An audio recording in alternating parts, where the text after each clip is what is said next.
여러분 안녕하세요. 일주일 동안 잘 지내셨나요? 네, 우리 앞뒤 연결되고 있는 분들과 인사해 봅시다. 참 잘 오셨습니다. 네, 참 잘 오셨습니다. 네, 재밌네요. 네, 한번 들었던 것 같은 거는 그냥 착각이에요. 네. 네, 우리 지난주부터 신앙적 대화를 위한 넓고 얕은 지식에 대해서 이야기하고 있습니다. 지난주에 잠깐만 다시 한번 나눠볼게요. 지난주에는 딱 두 가지 단어만 기억하면 돼요. 첫 번째, 뭐죠? 막 지읒도 들었던 지읒. 지읒. 지지 말고. 네. 맞아요. 전제. 지난주에 굉장히 지읒대로 들었죠. 계속해서. 전제가 무엇인가. 네. 전제가 무엇인가가 곧 뭐라고요? 이것을 이해하고 이것을 다른 말로 뭐라고 한다고 했죠? 미음. 응? 믿음. 네, 믿음. 전제가 꼭 믿음이라고 했어요. 이거는 어떻게 반박할 수도 없고 어떻게 증명할 수도 없는 이미 있는 무언가. 그래서 기독교에서 믿는 것 뭐라고 하죠? 첫 번째는 하나님이 신이 있다. 그렇죠? 신이 있다. 그래서 기독교적 대화, 신앙적 대화를 할 때 신이 없다고 생각하는 사람하고 대화가 시작이 될 수가 없어요. 왜? 그 사람은 하나님이 없다고 생각하기 때문에. 그렇기 때문에 모든 대화가 시작이 될 수가 없어요. 두 번째, 신이 있다. 그런데 그분은 신이 여러 종류가 있다. 아니면 하나만 있다. 신은 한 분 하나님밖에 없다. 그래서 또 신이 막 여러 종류가 있다. 막 자연에 막 뭐 부뚜막 신도 있고 뭐 어디 신도 있고 막 이런 사람들은 대화가 안 돼. 그죠? 그 사람은 신이 여러 있다고 생각하기 때문에. 더 중요한 거 두 번째가 뭐였죠? 신이 있고 두 번째는 그 하나님이 뭐다? 진리이다. 그죠? 진리는 존재한다. 그래서 우리 진리에 대해서 여러 가지를 얘기했었죠. 첫 번째는 진리가 있다고 생각하는 사람, 없다고 생각하는 사람, 상대적이라는 사람, 그리고 나랑 상관없다는 사람. 여러 가지 얘기 나눴었죠. 예. 그거 구체적으로 생각하시면 되고요. 진리가 있다. 믿는 거예요. 믿음. 이건 어떻게 증명할 수 없어요. 진리가 있는지 없는지 증명할 방법이 없어. 신이 있는지 없는지도 증명할 방법이 없어. 믿음으로 알게 되는 거예요. 그래서 우리가 지난주에 말씀 배웠죠? 믿음은 보이지 않는 것의 무엇이요? 실상이요. 바라는 것들의 뭐다? 증거다. 그래서 하나님, 신, 진리 이런 것들은 눈으로 보이거나 어떻게 증명할 수 있는 방법이 없어요. 그래서 신앙의 많은 믿음의 조상들은 뭘로 하나님을 봤냐면 뭘로 하나님을 봐? 믿음으로 하나님을 보았고 믿음으로 그것을 믿을 수 있는, 이해할 수 있는 조건이 되었다. 그래서 여러분 수모임 가셔서 마지막 세 번째 나눔 하셨던 거 기억하실 거예요. 우리는 이해가 돼서 믿는가? 아니면 내가 믿어서 이해할 수 있게 되는가?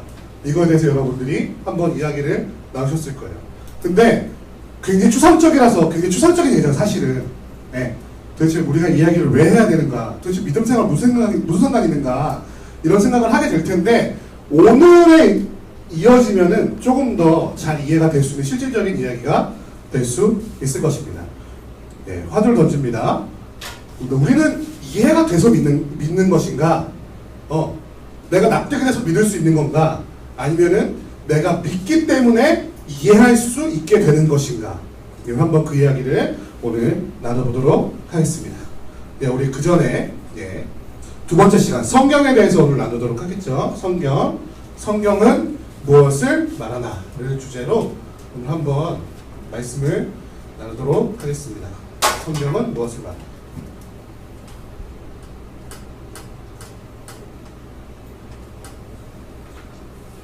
성경은 무엇을 말하는가?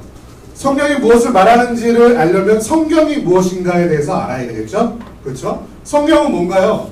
성서라고도 하고 성경이라고 하고 말씀이라고도 여러 가지로 말을 하는데 우리가 가지고 있는 66권 이 책 일반적으로는 이 66권의 책을 우리 기독교 이제 개신교에서는 이 66권의 책이 성경이다 라고 말을 해요. 성경, 성자가 무슨 성자일까요? 성스러운 경전, 성스러운 경전이라는 거죠. 이거는 다른 일반적인 서적과 다른 성스러운 무언가를 담아내고 있는 종교적인 내용을 담고 있는 무엇이다 라는 의미에서 성경이라는 말씀을 쓰고 있어요. 그런데 이 성경이라는 말을 쓰기 싫어하고 성서라고 쓰고 싶어 하는 사람들은요, 이 경전이라는 게 옛날에 이제 불교에서 쓰던 경전하고 그것이 이미지가 비슷해지기 때문에 팔만대장경 이런 거 있잖아요. 네, 그런 것과 일치가 되기 때문에 성서, 우리는 경전이 아니라 책이잖아요. 그래서 성서라고 말하는 게 옳다라는 사람도 있는데 저는 뭐 다 비슷비슷한 것 같아요. 얘기하면 다 알잖아요. 그죠? 뭐 그런 단어 갖고 싸우고 싶진 않고요. 성경은 우리가 일반적으로 알게 몇 권으로 되어 있죠? 네, 66권. 이건 우리 유년부에서 했던 건데요. 자, 66권으로 되어 있어요. 뭐하고 해서 66권이 되어 있죠? 대답 좀. 그렇죠? 구약, 신약. 구약 몇 권? 3, 9, 27 더하면 66권이 되죠? 맞죠? 우리 다 배웠죠? 3, 9, 9, 3, 27. 구약이 39권, 신약이 27권 해서 66권이라는 책으로 성경 전체가 이루어져 있다는 사실을 아마 모르는 사람은 없을 거예요. 그런데 문제는 이거예요. 우리에게 질문을 던지죠. 신천지도 질문을 던지죠. 왜 성경이 66권이냐? 왜?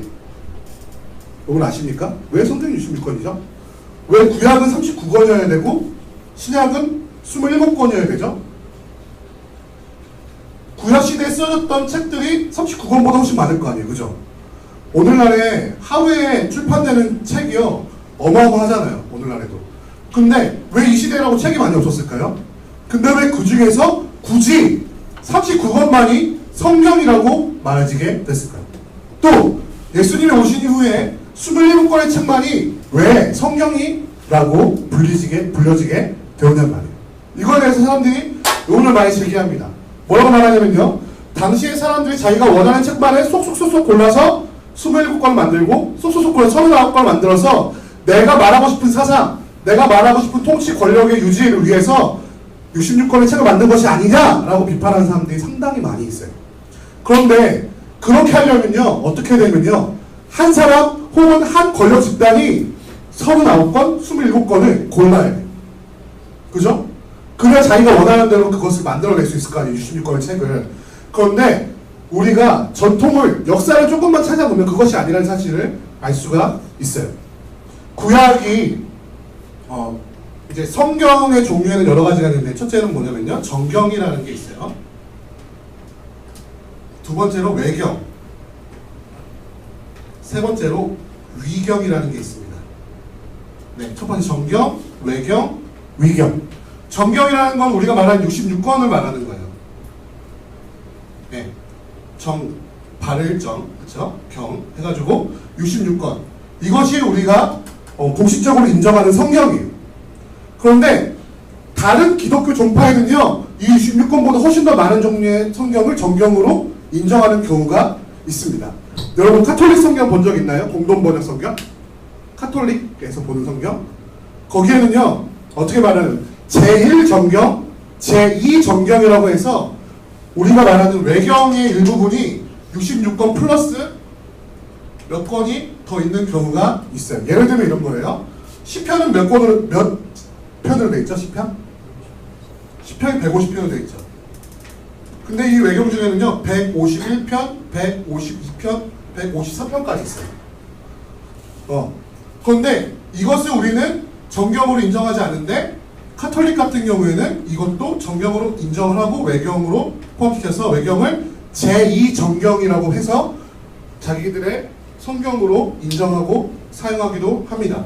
그러면은 어떤 책은 왜 정경이 되고 어떤 책은 외경이 되고 어떤 책은 위경이 돼서 우리가 믿는 지금 개신교 기독교에서는 정경만을 성경으로 하는 이유가 무엇인가? 우리가 그것을 알아야 성경을 공격하는 사람들의 공격에서 올바른 방어를 할 수 있다는 거예요. 그럼 한번 그것을 기억해 봅시다. 첫 번째, 구약이 39권으로 완전하게 완결된 것은요, 언제냐면요, 주후 90년, 그러니까 AD죠. 90년 발음도 어려워. 양리아 회의. 네.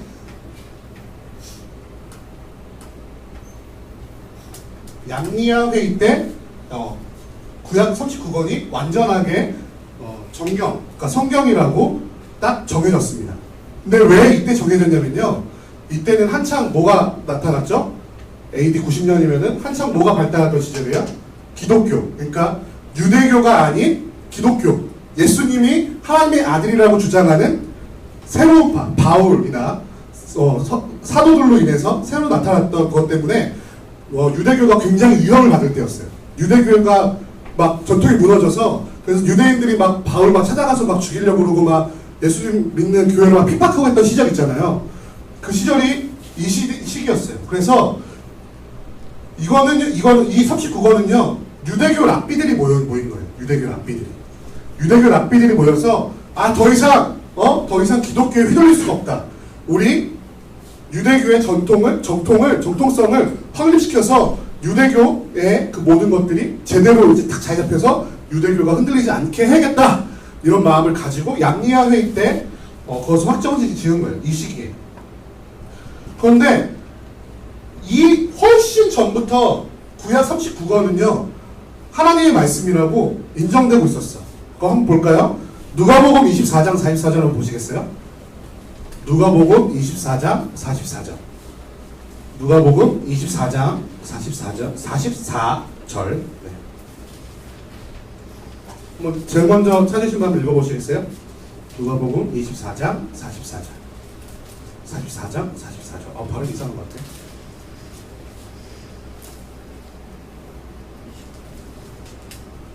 찾으셨나요? 찾으신 분 안 읽으세요. 진짜 형제 읽어주세요. 또 이르시되 내가 너희와 함께 있을 때에 너희에게 말하는 바 곧 모세의 율법과 선지자의 글과 시편의 나를 가리켜 기록된 모든 것이 이루어져야 하리라 한 말이 이것이라 하시고.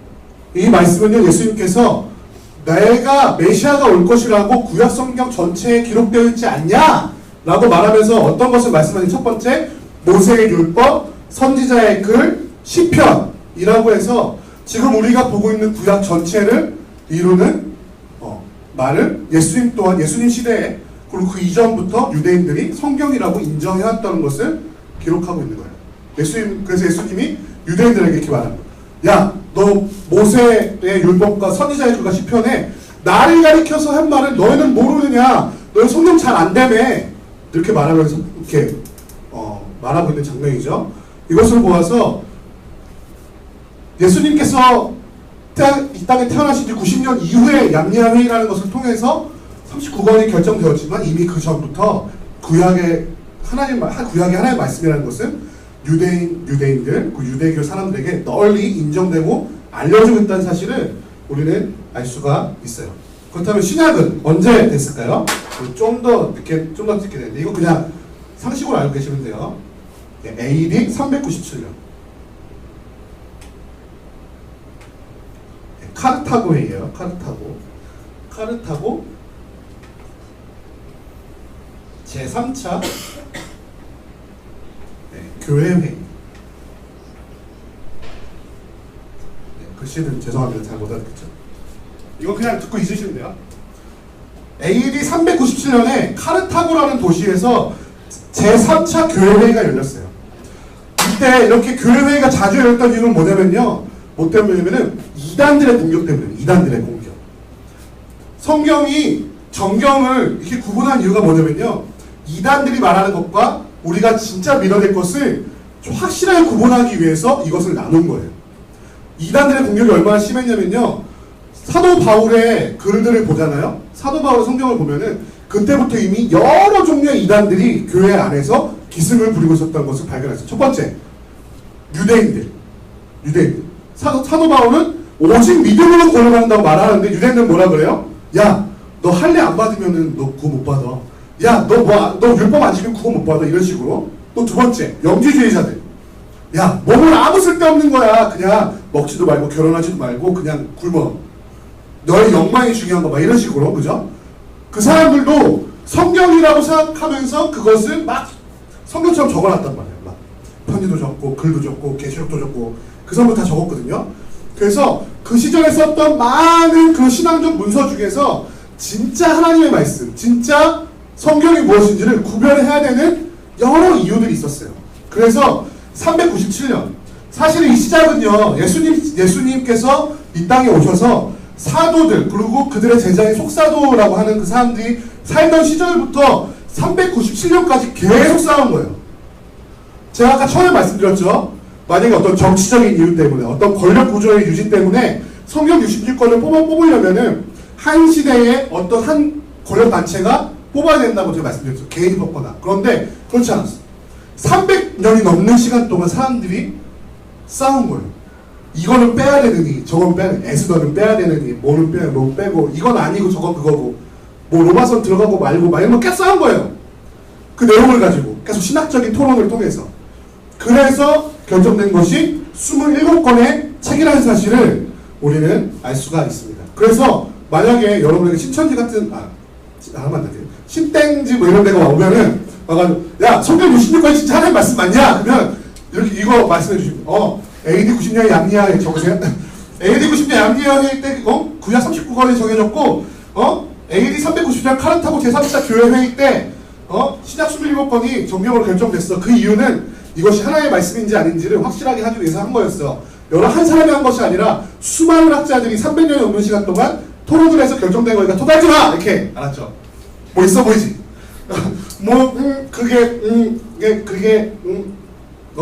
그래. 이렇게 말하는 것보다 훨씬 낫죠? 그래. 여러분 주보에 잘 있으니까 이거 꼭 적어두시고 멋지게 사용하시기 바랍니다. 그러면 중요한 건 이거예요. 정경과 외경과 위경을 나누는 기준이 무엇인가? 그죠? 도대체 이 기준이 무엇인가가 이제 중요한 거예요. 얘네들이 뭐 갖고 싸우느냐 라는 거겠죠? 그거 한번 나눠보도록 할게요. 정경의 기준. 정경의 기준은요, 딱 하나예요. 뭐 여러 가지 뭐 이런 거 있는데 다 골치 아프잖아요. 이거요. 이것이 진짜 하나님에 대해서 말하고 있는가? 이해되시나요? 이것이 진짜 하나님에 대해서 말하고 있고 진짜 하나님이 임하셔서 하나님의 감동으로 쓰여진 것인가 아닌가? 아까 오늘 본문 말씀 읽었죠. 디모데후서 3장 16절에 보니까 모든 성경은 뭐로 된 것으로? 하나님의 감동으로 된 것으로. 이것 때문에 싸움이 많이 있는 거예요. 도대체 하나님의 감동이 무엇인가? 여러분, 하나님의 감동이 뭘까요? 하나님이 감동했어. 이러면 하나님의 감동이에요? 하나님의 감동이 뭘까? 이거에 대해서 신학적으로 막 싸우다 보니까 이런 여러 가지가 나왔어요. 하나님의 감동이 무엇인가? 하나님의 감동. 그래서 첫 번째로 나온 얘기가 뭐냐면요, 하나님의 신, 즉 성령님이 충만 임하셔서 그 사람을 통해 글을 쓰시게 하셨는가를 계속해서 찾아보는 거예요. 이 사람이 과연 그의 삶을 통해서 하면 그의 모든 언행을 통해서, 그의 사역을 통해서, 그의 글을 통해서 성령님의 인도하심을 받고 있는가 아닌가를 보는 거예요. 그걸 보고 영감성이라고 그러는데, 이거 좀 이따 설명해 드릴게요. 영감이니까 영감 그런 거 같잖아요. 그런 영감이 아니에요. 하나님의 영의 감동을 받았는가? 네. 하나님의 영의 도우심을 받고 있는가 아닌가? 영감이 아니고 마누라 왜 그게 아니고요. 영감. 하나님의 영의 감동을 받았는가? 안 받았는가? 그 두 번째. 도대체 그 성경을 쓴 목적이 무엇인가? 예요. 목적. 이 성경을 쓴 이유가 무엇인가? 그래서 모든 성경은 무엇을 향해 가고 있냐면요, 사람의 인간 구원을 향해서 나아가고 있거든요. 이따 설명해 드릴게요. 무슨 목적? 사람의 구원을 향한 하나님의 계획에 대해서 말하고 있는가 아닌가? 계획이에요. 못 알아보겠지만, 네. 계획에 대해서 말하고 있는가 아닌가가 기준인 거예요. 그 다음 세 번째.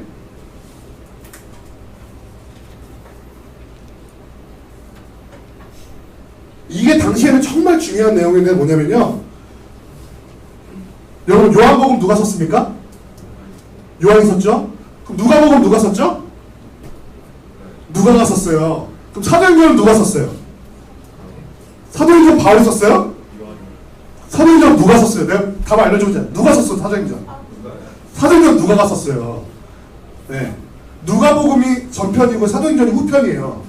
네, 그거 알고 누가복음 읽고 사도행전 읽으시면 굉장히 좋아요. 그런데 여러 성경은요, 누가복음 뭐 이렇게 한번 써보 뭐라고 해야 되지? 빌립행전 막 이런 거 있어. 빌립행전. 제목은 빌립행전이야. 그럼 누가 써야 돼 그걸? 누가 써야 돼? 빌립이 써야 맞잖아. 빌립행전이면. 근데 이게 빌립이 썼는지 안 썼는지 모르겠는 거야. 이해되나요? 이게 걔가 썼는지 안 썼는지 증거가 없어. 근데 걔가 썼다고 우기고 있는 거야. 그런 책들이 너무나 많았어요 당시에. 특히 언제냐면요, 구약하고 신약 사이에, 이거를 신구약 중간기라 그러는데요, 이때는 성경이 없잖아요. 왜 성경이 없냐면요, 이 당시에 책들이, 신앙적 서적이 엄청 많이 나왔어요.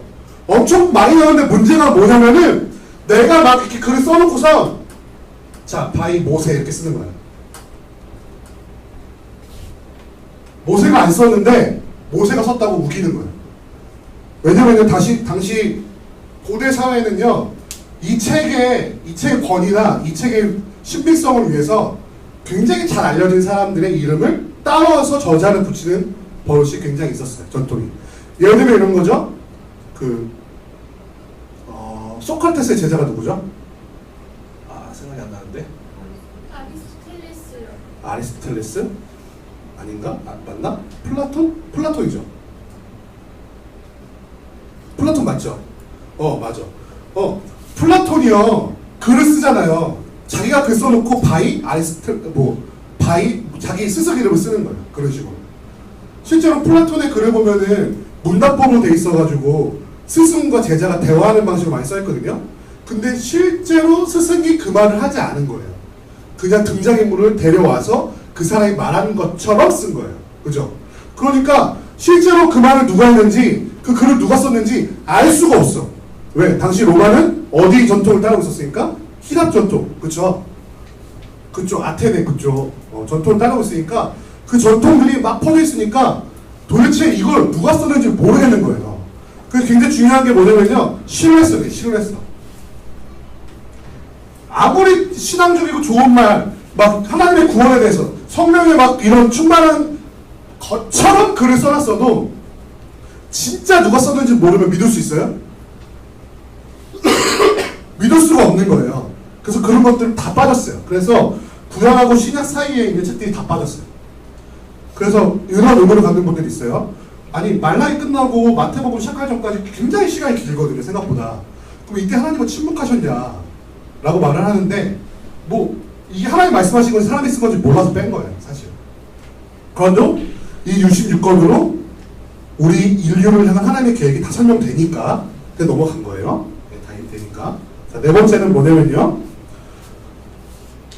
이 편지가 모든 교회에 적용될 수 있는가. 그러니까 그 글이, 성경이 모든 교회에 해당되는가.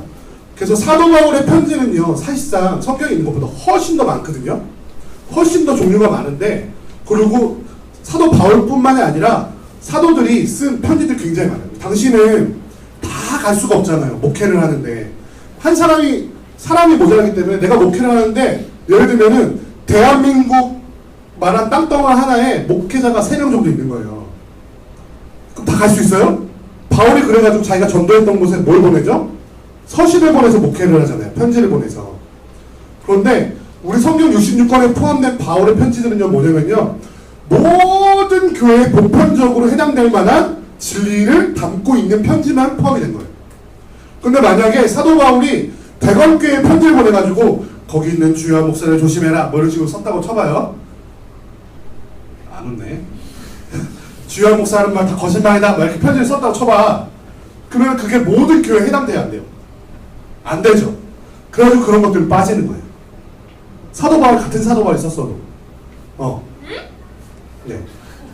이해되시죠? 네. 감탄사라고 듣겠어요. 네, 그걸 보고 보편성을 보편적으로 다 해당이 돼요. 마지막은 뭐냐면요, 정말 좋은 내용이야. 이거는 누가 봐도 저자가 확실하고 누가 봐도 하나님의 감동을 쓴 게 너무 많고 너무 은혜스러워. 그런데 보존이 형편없어. 막 누가 막 한 줄 없어지고 막 누가 막 첨부해서 쓴 것도 막 보이고 막 너무 의외스러운데 그러면 될까 안 돼, 성경이? 그러면 누군가 손을 대서 바꾼 흔적들이 막 보이잖아요, 그죠? 누가 첨부를 했거나 뭐 어디가 이만큼 뭉텅 없어졌거나 그러면은 안 되는 거잖아요. 지금 우리 66권 성경 중에도요, 어디 중간중간에는요 없음 이렇게 가로쳐 있는 데 있죠. 없는 거는요 빈줄이 가능성도 있는데요, 그 부분이 훼손돼서 없어질 가능성도 있는 거예요. 그래서 여러 수백 가지의 사본들을 다 비교해 보니까 대부분 많은 부분은 비어져 있는데 소수의 어떤 부분은 이렇게 거기에 내용이 있더라 그러면은 이렇게 없음하고 이렇게 각주 붙여 밑에 가지고 어느 사본에는 뭐 일부 사본에는 뭐라고 써 있더라 이렇게 밑에 붙어 있죠. 예, 그렇게 한 줄 정도 없어지면 괜찮은데 막 중간에 문단이 막 문턱이 없어지거나 막 한 장에 문턱이 없어지거나 그러면 성경적 가치가 없겠죠. 그래서 보존성이라는데 보존이 잘 안 된 것들을 뺀 거예요.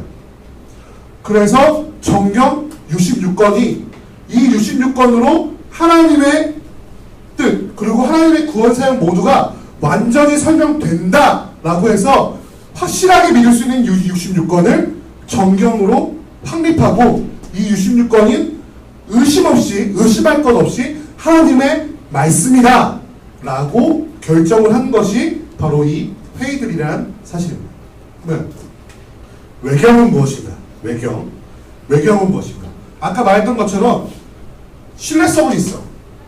그리고 구원에 대해서도 말하고 있는 것 같아. 영감도 될 것 같아. 그런데 이게 문제다. 보편성이나 하나님의 구원에 대한 내용이 아니거나. 그래가지고 외경 자체는 66권에 들어갈 자격이 조금 부족해서 빠지긴 했는데 우리가 성경을 연구하거나 아니면 예수님 당시의 어떤 문화 그런 것들을 연구하기에 굉장히 적합한 부분이 있는 것들은요, 또 우리 신앙생활에 도움이 될 만한 것들은 외경에 넣어서 사람들이 뭐라고 표현을 하면요, 성도들의 성도들의 신앙생활에 유익한 교회의 책이다 라고는 하지만 정경에 들어가지 못한 좀 아쉬운 책들을 외경이라고. 그래서 뭐냐면 정경 바깥 외자죠. 정경에 아쉽게 못 들어간 바깥의 것들 이라고 말을 하죠. 그래서 그것을 외경이라고 하는 거예요. 근데 문제는 이 위경이야. 최근에 막 이런 거 얘기 나오죠. 뭐 여기 다빈치 코드 막 이런 거 아시죠?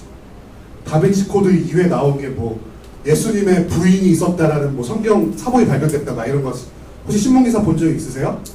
그게 다 이런 거예요. 위경들. 뭐냐면 첫 번째 저자가 누군지 몰라. 언제 쓰였는지도 몰라. 근데 그 내용을 믿을 수가 없어. 근데 확실히 오래되긴 했어.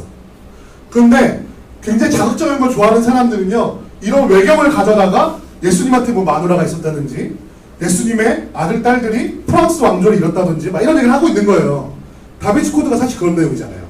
그 상상력을 막 풍부하게 막 발휘해가지고 그런 얘기를 하는 거예요.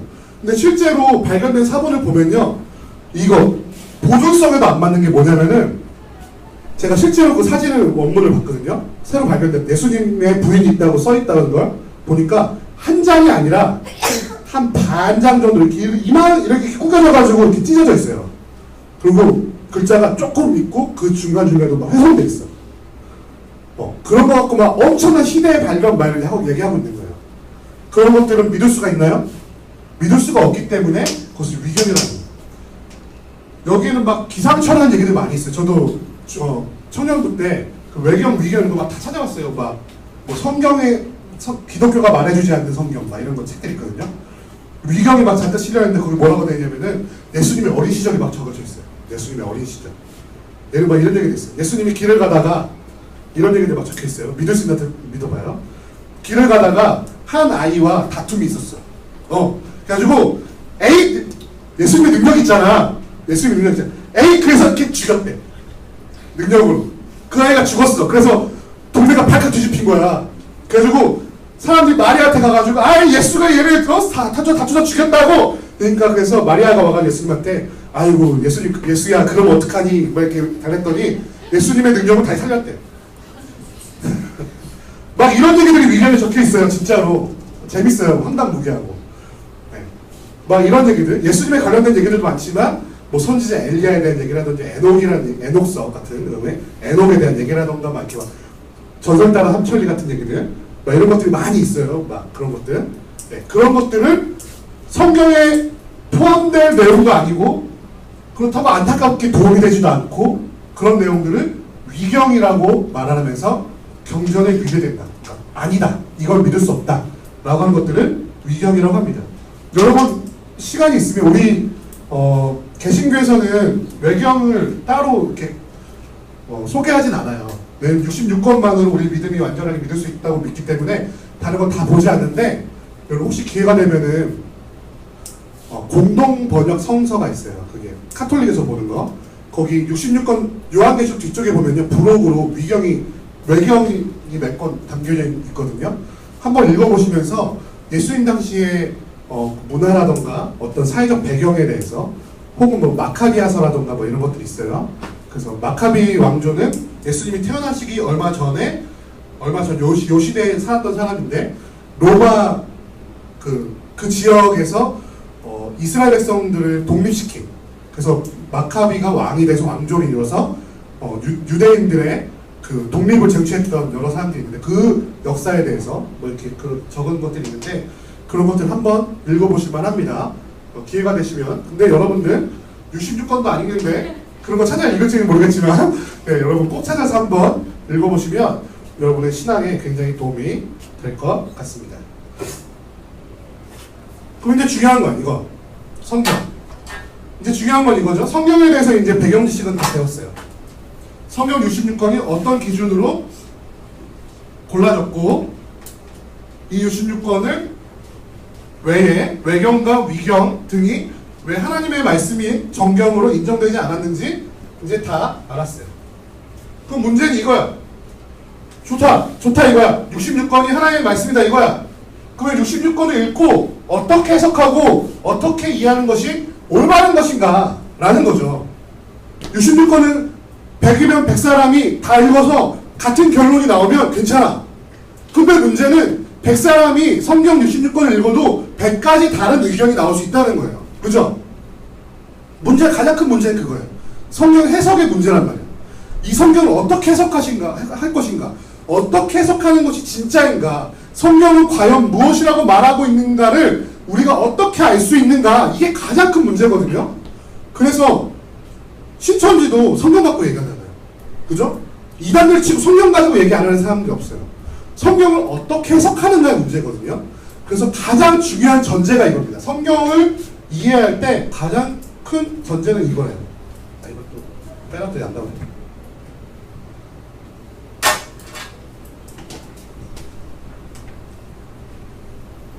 계속 이제 전제에 대해서 얘기하죠. 이게 정말 중요한 전제인데. 감사합니다. 에어컨 때문에 말라. 가장 중요한 건 뭐냐면요. 아까 우리 말씀 읽었죠? 모든 성경은 하나님의 뭐로 됐다? 감동을 했다. 하나님의 감동에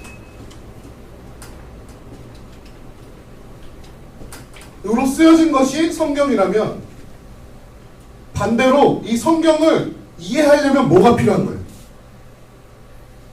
이 성경이 하나님의 감동으로 쓰여졌다면 이 성경을 이해하려면 뭐가 있어야 돼요?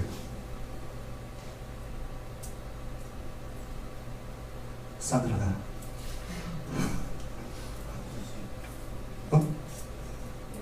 뭐가 있어야 돼? 하나님. 네?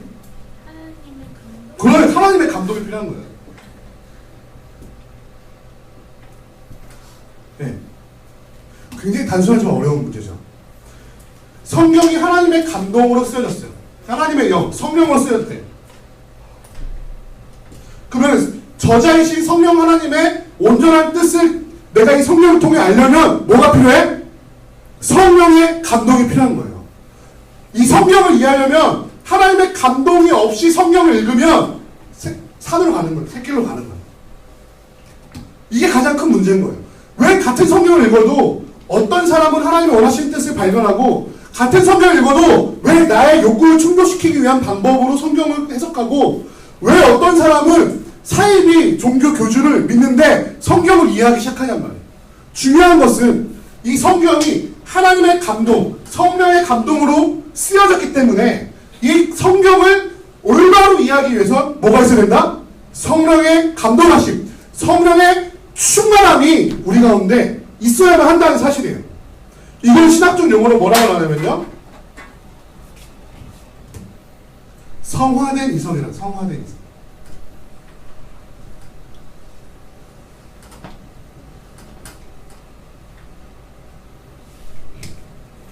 우리 사랑하는 청년 여러분 모두 이성적인 분들이죠?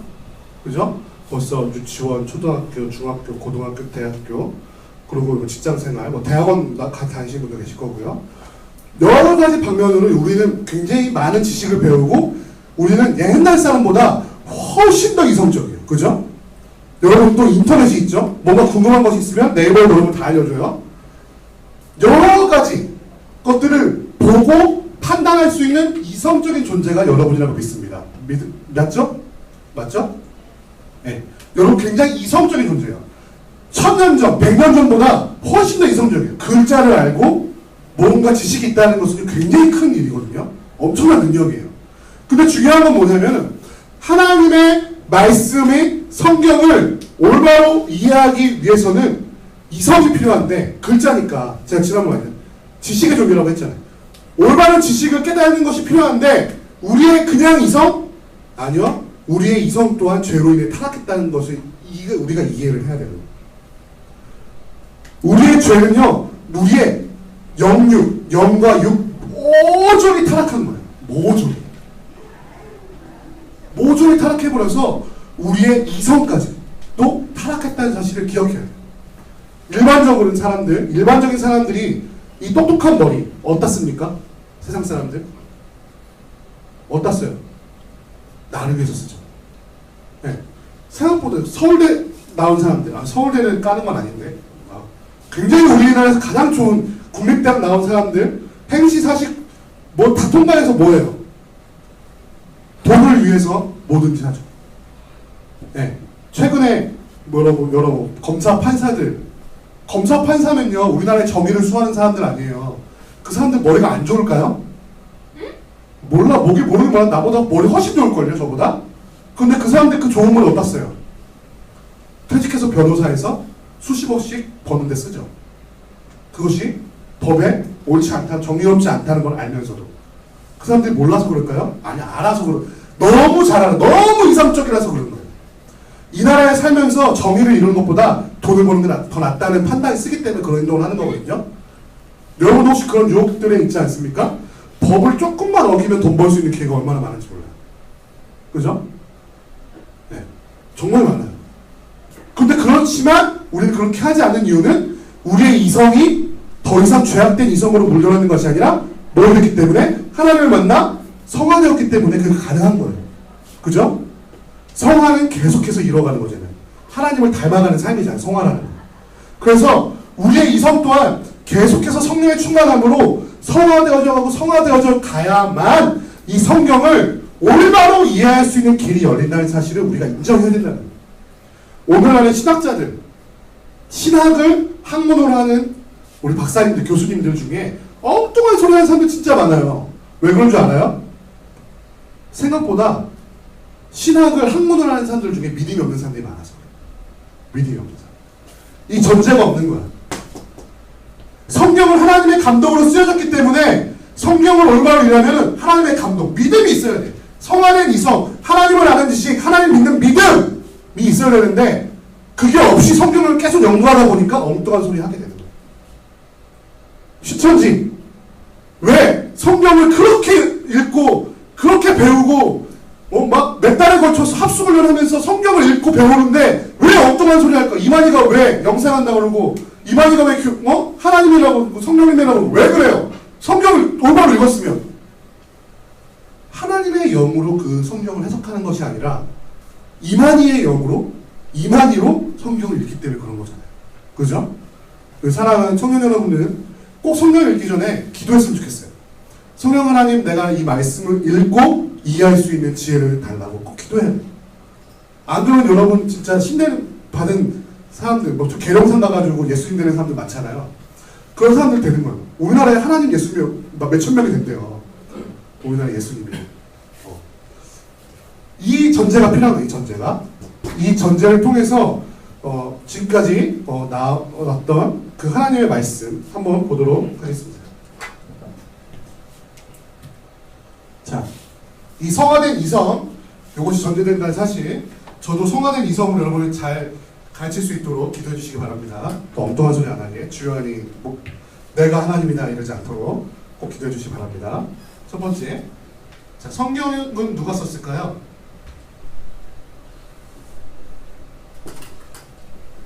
자, 성경은 누가 썼을까요? 그래서 아까 말했었죠. 뭐 요한복음은 요한이 썼죠. 그리고 누가복음은 누가 썼고요. 사도행전은 누가 썼다고? 누가가 썼다고. 네, 그 얘기 꼭 하잖아요. 성경의 저자. 성경의 저자는 66권만큼 다양해요. 그죠? 특별히 66명보다 많은 이유가 뭐냐면은 시편 같은 경우에는 다양한 사람들의 시를 모아둔 모음집이기 때문에 성경의 저자는 수가 굉장히 다양해요. 그죠? 100여 명의 사람들이 성경을 기록하고 있어요. 그런데 우리는 이 성경의 저자를 딱 한 분으로 말할 수 있어요. 수많은 사람들이 성경을 썼지만 우리는 성경의 저자를 한 분이라고 말합니다. 그게 누구죠? 하나님. 이게 하나님을 표현하는 글자예요. 데오스. 네. 성경의 저자를 우리는 하나님이라고 그래요. 왜? 아니 바울서신은 바울 썼고 모세오경은 모세가 썼고 그런 거 아닙니까? 그래서 모세오경은 모세의 말이 들어가 있고 바울서신은 바울의 말이 들어있는 거 아닌가요? 아까 우리 말했던 것처럼 모든 성경은 뭘로 이루어졌다? 하나님의 감동으로 적혀졌다 라고 우리는 믿죠. 그렇기 때문에 여러 수많은 성경의 저자들이 있지만 인간 저자들이 있지만 그 모든 사람들을 누가 감동했다?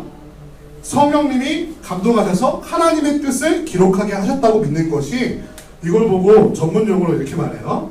완전 축자 영감사. 네, 요거는 좀 기억해 두시면 좋아요. 우리 합동측에서 말하는 거예요. 완전 축자 영감사. 자, 여기서 한번 봅시다. 완전이라는 건 뭘까요? 성경 66권 모두가 완전히 하나님의 감동으로 쓰였다고 말하는 게 완전이에요. 이해되시죠? 완전. 성경 66권 중에 단 하나도 하나님의 감동 없이 쓰여진 것은 없다 라고 말하는 것이 완전한 영감이라고 하는 거예요. 축자. 이거는 이렇게 뭐 한자라서 어려운데, 예를 들면 한자 모두 하나님께서 영감하셔서 적도록 하셨다. 그래서 성경은 1.1핵이라도 남김없이 하나님의 말씀이라고, 하나님의 말씀으로 보존되었다고 말하죠. 그래서 1점이라도 빼거나 더하면 어떻게 된다? 하나님의 저주를 받게 될 것이다 라고 성경이 분명히 기록하고 있죠. 그래서 어떤 사람들이 이런 축제연금에 반대하는 사람이 뭐냐면요, 자, 성경 66권 중에 이렇게 글이 이렇게 있잖아요. 이 사람들 되게 재밌는 작업을 하는데, 여기는 저자 개인의 생각이고 여기는 하나님의 말씀이래요. 가능한가요? 가능해요? 그리고 여기서 요만큼은 후대에 추가됐대. 근거는 없어. 내 생각이야. 가능합니까? 글을 여기서부터 여기까지 쭉 한 저자가 썼는데 이 부분은 하나님의 말씀이고 이 부분은 누구의 생각이고 여기는 뭐 어쩌고, 이게 가능합니까? 이런 게 훨씬 더 어렵겠죠. 불가능하겠죠. 그렇기 때문에 이게 축자라는 말이 들어가요. 이 한 글자 한 글자 한 글자. 모든 걸 쓸 때 하나님께서 성령을 충분히 부어주셔서 한 글자 한 글자 모두 하나님의 뜻을 완전히 나타내도록 쓰게 하셨다라는 것이 축자예요. 마지막 영감. 이게 제일 중요하거든요. 그러면 이런 얘기 하면요, 반대하는 사람들이 이렇게 말해요. 아니 그러면은 이런 겁니까? 나 가만히 있어 계셨다가 성령님이 성령님이 했어. 나는 아무 생각도 안 하는데 막 손이 막 써줘. 그리고 다 쓰고 나서 성령님 나갔어. 오메 왜 성령이에요? 내가 썼나봐. 야 대단한데? 이렇게 썼냐는 거예요. 비판하는 사람들이. 이게 바로 기계 영감이라 그러는데, 성령님이 사람의 몸하고 손만 빌려가지고 기계적으로 그냥 받아줬겠냐는 거예요. 귀에서 말하는 거죠. 자, 지금부터 내 말 잘 받아들어. 태초에, 태초가 그 태가 아니라 어이가 아니라 아이야. 태초에 하나님이 천지를 창조하셨느니라. 그래 적어. 알았지? 맞춤표 찍고 띄어쓰기 다음 문장 2절이야 이거부터 이렇게 했다고 생각하는 거예요. 이렇게 말하니까. 근데 우리는 이 영감이라는 건 그렇지 않죠. 여러분, 성령 충만한 사람은요, 먹든지 마시든지 무엇을 하든지 누구의 영광을 위해 살게 돼 있어요? 하나님의 영광을 위해 살게 되어 있죠. 성령 충만이라는 거는 그렇게 비인격적인 게 아니라고 우리 주장하는 거예요. 성령 충만이라는 건 비인격적인 것이 아니라 인격적인 거예요. 하나님은 우리를 인격으로 대하시고 나의 탄생, 나의 인생적 배경, 나의 지식, 나의 모든 성품, 성격까지도 다 아시고 그것을 사용해서 하나님 당신의 말씀을 기록하는데 사용하셨다는 거예요. 이해가 되십니까? 그래서 누가의 성경을 보면요, 누가는 직업이 뭐죠? 누가는 직업이 의사였어요. 그래서 그의 글을 하나하나 보면요, 의학적 용어들이 나와요. 왼손이라든지 오른손이라든지 이런 글자, 이런 표현들이 누가 왼손으로 뭘 했고 누가 오른손으로 뭘 했고 누가 쓰지 않죠. 일반인들은 뭐라고 써요? 그가 손으로 뭘 했다 이렇게 쓰겠죠. 근데 그렇게 쓰지 않고 명확하게 해부학적으로 왼손으로 했다라든지 오른손으로 했다, 이런 식으로 굉장히 해부학적으로 의학적 지식적 내용들이 나와요. 그에 반해 마태복음은 어떻죠? 마태복음은 그런 자세한 소설이 나타나지 않아요. 요한은 굉장히 꼼꼼한 약간 여성스러운 면이 없지 않아 있었던, 그때 대신에 화가 한 번 나면 아무도 막을 수 없는 우레의 아들이죠. 우레의 아들. 한 번 나면 버럭버럭 막 장난 아닌 거예요, 성격이. 그런 성품들이 요한복음에 잘 나타나고 있어요. 특별히 요한계시록을 보면요, 요한이 아니면 기록할 수 없을 만한 그런 묘사들이 나타나고 있어요. 그의 생각, 지식, 지혜, 배경, 성품 모든 것까지 다 사용하셔서 하나님 당신의 뜻을 온전히 나타나도록 쓰셨다는 것이 바로 완전 축자 영감. 이건 다 같이 한번 해봅시다. 자, 시작. 이건 진짜 기억해야 돼요. 자, 시작. 완전 축자 영감을 통해서 이 성경 66권은 다양한 사람들을 통해서 쓰여졌지만 결국 한 사람의 저자를 말하는, 한 사람의 그 저자가 누구라고요? 하나님이라는 거예요. 근데 이걸 부인하는 사람들이 이 세상에 너무나 많아요. 특별히 신학자라든지 목사라든지 믿음이 있다고 말하는 사람들 중에도 이걸 부인하는 사람들이 너무 많아. 제가 예전에 TV에서 굉장히 충격적인 걸 봤는데, 한국교회 그때 샘물교회 사건 있었을 때인 것 같아요. 샘물교회 그 아프가니스탄 갔다가 사고 났었잖아요. 그런데 이제 기자가 한 목사님한테 가가지고, 아니 한국교회는 도대체 여기 공격적으로 선교를 하는 겁니까? 라고 물어봤어요. 근데 내가 굉장히 무슨 목사 어디 교회 담임이라 나왔거든요. 너무 충격적인 게 뭐냐면은 한국교회 선교는 딱 하나의 구절 때문에 하는 겁니다. 자, 마태복음 28장 마지막 절 땅끝까지 이르러 뭐가 되라? 내 증인이 되라. 그 말씀 한 구절 때문에 한국교회 선교가 굉장히 공격적으로 이루어지고 있습니다. 땅끝까지 가라고 했거든요. 그런데 그 말씀은 후대에 AD 몇 년 정도에 추가된 말씀이라서 그건 사실 하나님의 말씀이 아니고 성경이 아닌데 후대 사람들이 이렇게 추가해서 넣은 건데, 그 말씀을 문자적으로 그대로 받아들여서 한국교회 성경에 문제가 있습니다 이런 말을 하는 거예요. 인터뷰로. 목사. 너무 충격적이었어요.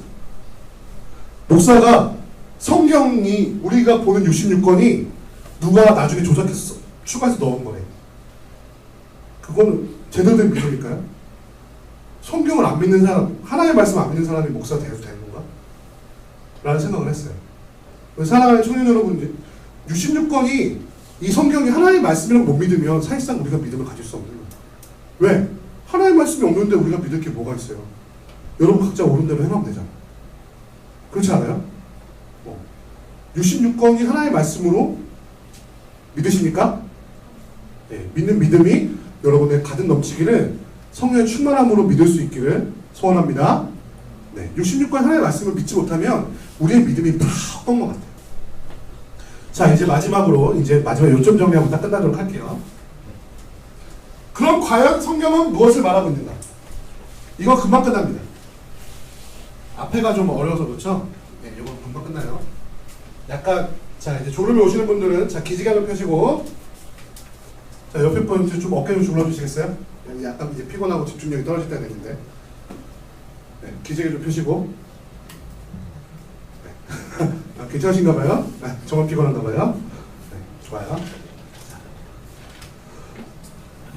딱 표 하나만 그리면 돼요. 자, 이게 시간이라고 봅시다. 시간. 태초에 하나님이 천지를 창조하십니다. 그죠? 시간이 시작된 어떤 한순간이 있었을 거예요. 맞습니까? 시작이 있으면 역사가 흘러요. 뭐가 있죠? 시작이 있으면 이 세상이 영원할까요? 아니면 한 번 태어나고 죽으면 또 태어나고 한 번 죽으면 또 태어나고 이렇게 돌아갈까요? 우리 기독교에서는 시작이 있으면 뭐가 있다고? 알파와 오메가가 있다고 하지 끝이 있어요. 이게 시작이고 끝이에요.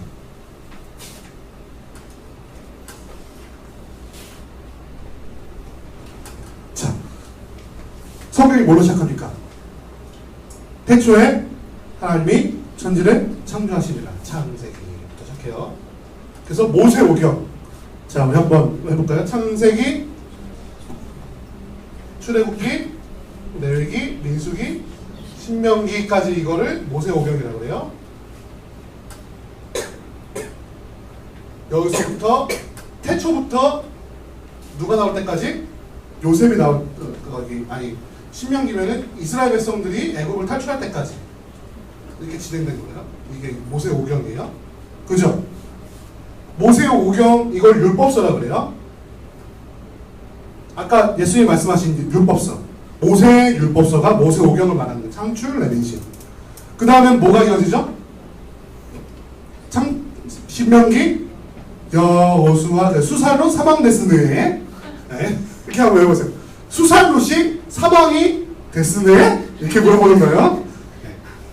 수살롯이 사망이에요. 그래서 수살롯, 사망 데스네? 이렇게 물어보는 거예요. 네. 그래서 수살롯, 여호수아, 사사기, 룻기, 사무엘상하, 열왕기상하, 역대상하, 에스더, 느헤미야. 느헤미야 에스더, 그죠? 에스라, 느헤미야, 에스더. 네. 사망 데스네? 그렇게 물어보는 거예요. 그래가지고 다 안 적을게요. 여러분 다 들으셨죠? 네. 수산롯, 사망 데스네. 그래서 역사서.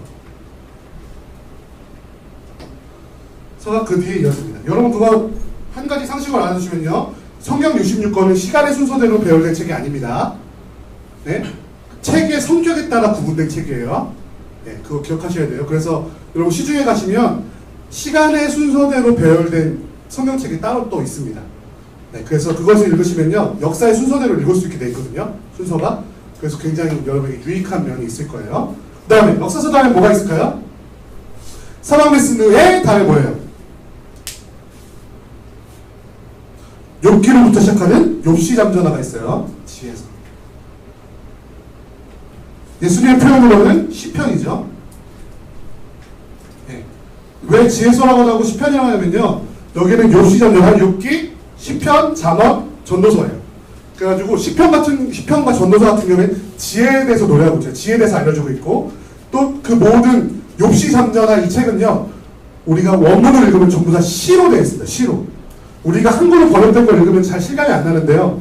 쉬운 성경이라던가 영어 성경 그리고 원어 성경을 보시면은 시로 적혀져 있어요. 시로. 그래서 이것들 해석하기가 어려워요. 왜 시가 어렵잖아요, 여러분. 수능할 때 시가 제일 어렵잖아요. 그것처럼 그리고 시가서라도 해요. 시가서. 그래서 시로 적혀있다. 그래서 이 역사서하고 지혜서는 이제 동시에 진행되죠. 자, 시편이라고 할게요. 편의상. 그 다음에 예수님이 말씀하신 건 또 뭐 있어요?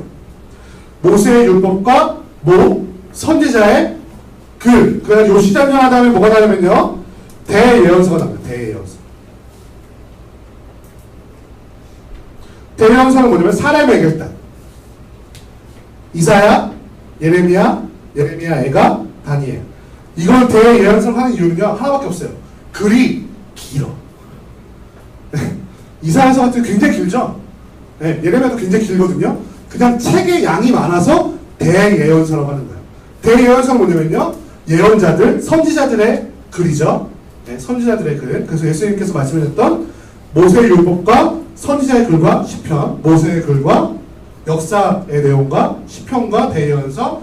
대예언서가 있으면 뭐가 있을까요? 소예언서가 있겠죠. 소예언서는 12권, 12권, 이거 외우는 게 어려운데요. 호요란, 오병 및 나합스 학승말 이렇게 외우면 돼요. 앞에 글자만 딱 따가지고 호요란, 호요람, 오병 및 나합스 학승말. 네, 이렇게 해서 말라기까지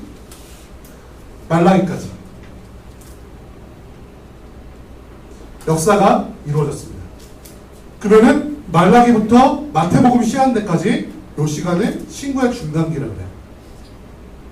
그죠? 제가 아까 말씀드린 것처럼 이때 말씀이 없는 이유는 하나님의 역사하심이 없기도 했지만 또 뭐가 없었다? 저자가 누군지를 알 수 없기 때문에 이 시기에 저작들은 다 빠진 거예요, 많이.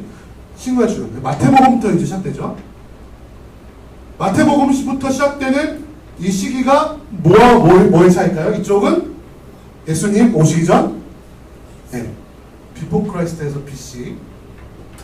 이쪽은 아노 도미노 해가지고 예수님 오신 이후 AD. 해서 마태복음 시작합니다. 그 사복음서. 사복음서 뭘까요?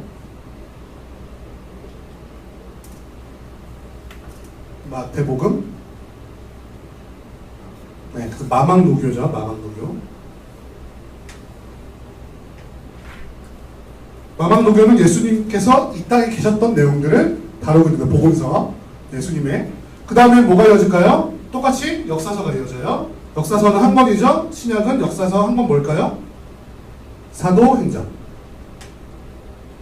사도행전 한 권의 역사서는 기록이 짧죠. 그 다음에 뭐가 이어질까요? 그 다음에 이어지는 게 서신서. 그래서 롬 고갈의 빌보살, 딤딤몬, 히앗벳, 요유 이렇게 돼가지고 요한 1, 2, 3서까지 해서 서신서. 서신서라고 말하는 이유는 제가 아까 말씀드렸던 것처럼 편지 글이기 때문에 서신서라고 불리는 겁니다. 편지글. 그 서신서를 읽을 때도 중요한 건 뭐냐면요, 이게 편지구나 라고 생각하고 읽어야 돼요. 이게 뭐 역사에 기록된 것도 아니고 뭐도 아니고 뭐 이렇게 뭐 구술한 것을 받아적은 것도 아니기 때문에 서신서, 편지글이라는 사실을 인식하고 읽어야 이해가 편합니다. 그 다음에 마지막으로 이어지는 것이 여기 또 그 다음에 뭐가 이어져요? 예언서가 이어지죠. 네, 우리 구약과 신약의 이 구성이 똑같아요. 신서가. 마지막 예언서 뭘까요? 요한계시록. 계시록으로 돼서 예수님께서 태어나셔서 죽으시고 며칠 뒤에 조그맣게 며칠 안 되니까 너무 긴데 3일 뒤에 살아나셨죠. 그 다음에 40일 동안 제자들과 함께 하시고 하늘로 승천하셨어요. 다시 오신 날이 역사의 마지막 날이고 이때를 기록한 것이 계시록이죠. 이게 성경 66권입니다. 우리 전 인류의 역사를 성경 66권이 모두 다 말하고 있는 거예요. 그래서 성경 66권만으로 모든 것이 설명이 가능하다고 말해요. 한번 봅시다. 태초에 하나님이 천지를 창조하셨어요. 보기 참 좋았어요. 그런데 아담과 하와가 뭘 따먹죠? 선악과를 따먹으로 죄악을 저질렀어. 얘들이 죄악을 저질렀네. 그래서 한동안 좋았던 요 시절은 짧고 이때부터 인간의 죄가 들어오기 시작한 거예요. 제가 지난번 설교 때 나눴지만 원시복음이라는 게 있다고 그랬어요. 그렇죠?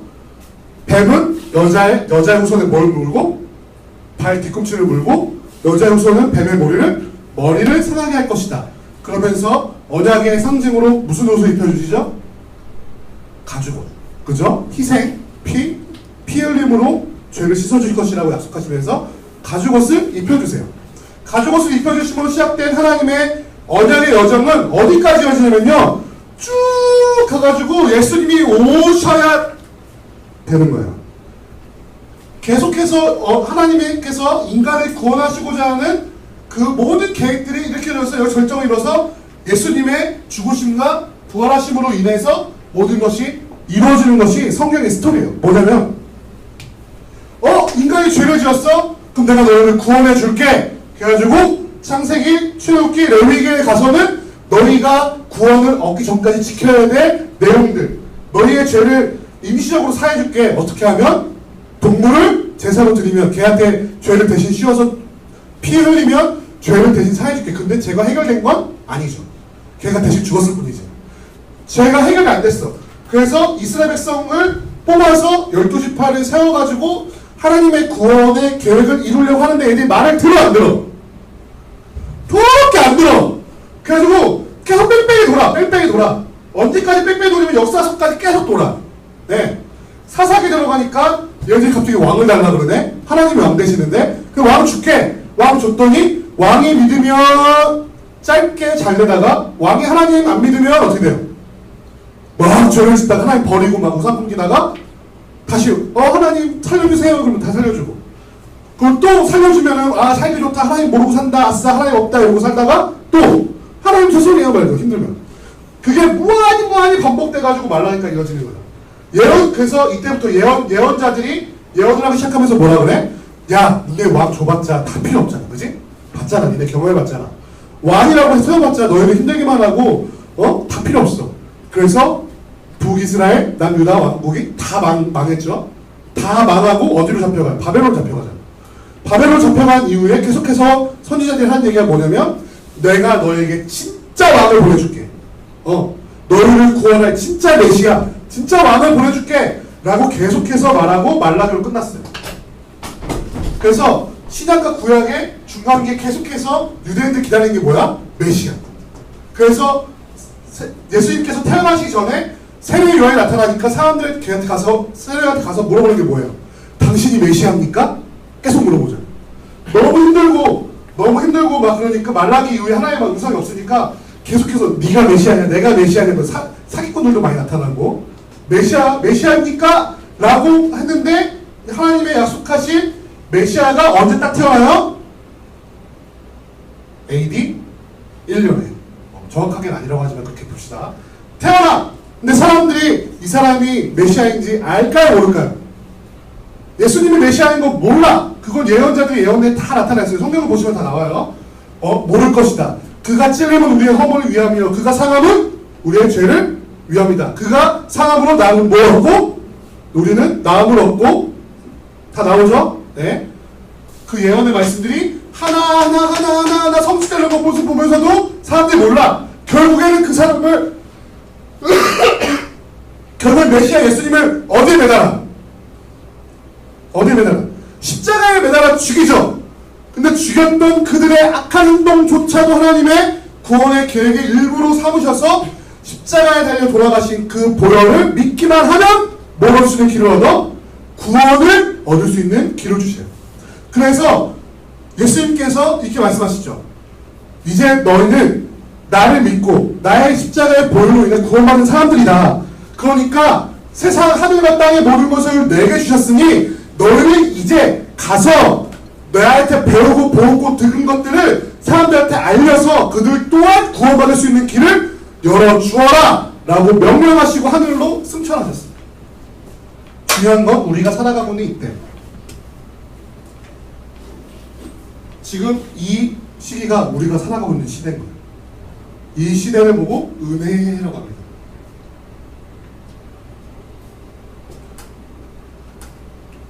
선지자들이 말했던 은혜가 뭐냐면요 우리의 구원을 위해 하나님의 심판을 꼭 참고 계신 시대. 예수님께서 올라가셔서 언제 오실지는 알지 못하지만 오시면 그날이 우리 인류의 마지막 날이잖아요. 그죠? 인류의 마지막 날. 그런데 아직까지 오지 않으시고 지금 여기에 앉아있는 여러분들과 제가 하나님의 말씀 예수 그리스도의 보혈을 믿을 수 있는 기회를 주시고 여러분들이 믿기만 하면 뭘 얻는? 영생을 얻고 구원을 얻는 시기. 그것을 바로 은혜라고 하는 거예요. 우리가 지금 살고 있는 이 시기. 지금은 믿기만 하면 저 예루살렘에 가서 제사를 드리지 않아도 예수 그리스도의 보혈을 믿기만 하면 이 성경에 적혀있는 하나님의 말씀을 믿기만 하면 구원받을 수 있는 시기. 그 시기가 바로 오늘날 우리가 살아가고 있는 이 은혜의 해라는 거예요. 그럼 성경은 계속해서 무엇을 말하고 있어요? 처음부터 끝까지.